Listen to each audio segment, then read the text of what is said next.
Reflexão Econômica, por Luciano Nakabashi. Professor Luciano Nakabashi, o tema desta semana é sobre dinâmica populacional no estado de São Paulo. Qual o resultado desse estudo que foi feito aí por um grupo de pesquisadores da FEA de Ribeirão Preto, hein? Oi, Sandra, tudo bem? A gente fez uma análise sobre o crescimento dos municípios paulistas entre 1990 e 2022, pegando o censo populacional. Então, o que a gente percebe?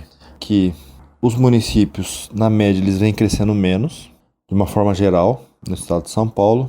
Alguns municípios já apresentam um crescimento negativo, populacional negativo, enquanto algumas outras regiões permanecem dinâmicas, mas é cada vez maior a quantidade de municípios que tem um crescimento populacional negativo.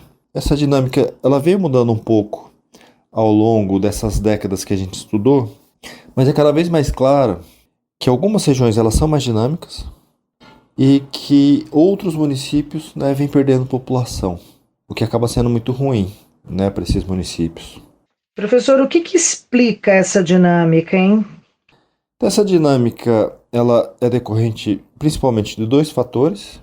O primeiro deles, a redução na taxa de fertilidade, é muito claro, não só no estado de São Paulo, mas no Brasil. E alguns municípios eles são mais dinâmicos do que outros. Algumas regiões elas conseguem atrair mão de obra. Professor Nakabashi, por que isso acontece? Por uma questão econômica, uma questão do mercado de trabalho, geração de vagas de emprego. Se a gente pega, por exemplo, a capital, o São Paulo, o que a gente percebe é que ela apresentou um crescimento muito forte.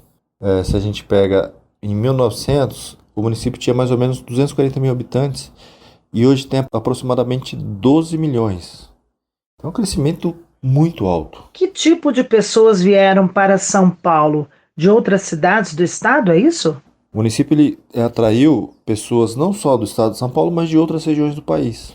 Só que no período que a gente estuda, ele já tinha perdido dinamismo. Na região ali da capital, dos municípios no entorno, e mesmo quando você expande, ele foi um dos que menos cresceu.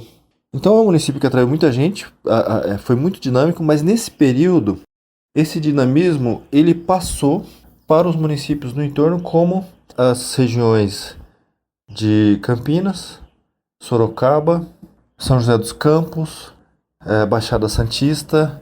Então, o que apresentou mais dinamismo foram aqueles municípios que ficam no entorno da região da capital e da região metropolitana. Na região metropolitana também teve um bom dinamismo, mas essas outras regiões que ficam mais distantes da capital em relação à região metropolitana.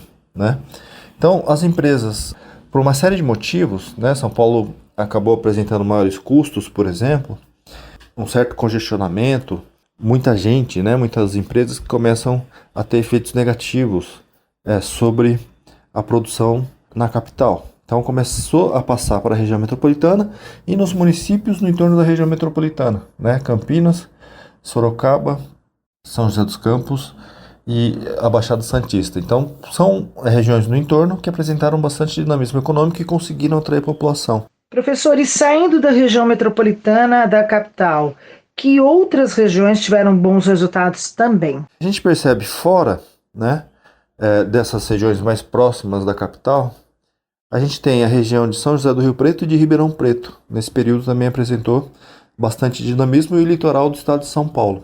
O litoral é uma questão das pessoas que vão se aposentando e acabam indo para o litoral, então esse é um fator importante. E a gente tem a região de Ribeirão Preto e a região de São José do Rio Preto que tem apresentado um bom dinamismo. Tem outras regiões do estado de São Paulo, mas essas duas se destacam entre as regiões que estão mais distantes da capital. Então a gente percebe esse espalhamento do dinamismo econômico e, consequentemente, populacional. Mas o estado de São Paulo também já não é aquele estado que atrai muita gente, como atraiu ano passado. Isso ajuda, além da taxa de fertilidade, a explicar essa redução do crescimento populacional ao longo das décadas que a gente analisou no estudo. Eu sou Sandra Capomatto, você ouviu o professor Luciano Nakabashi. Reflexão Econômica, por Luciano Nakabashi.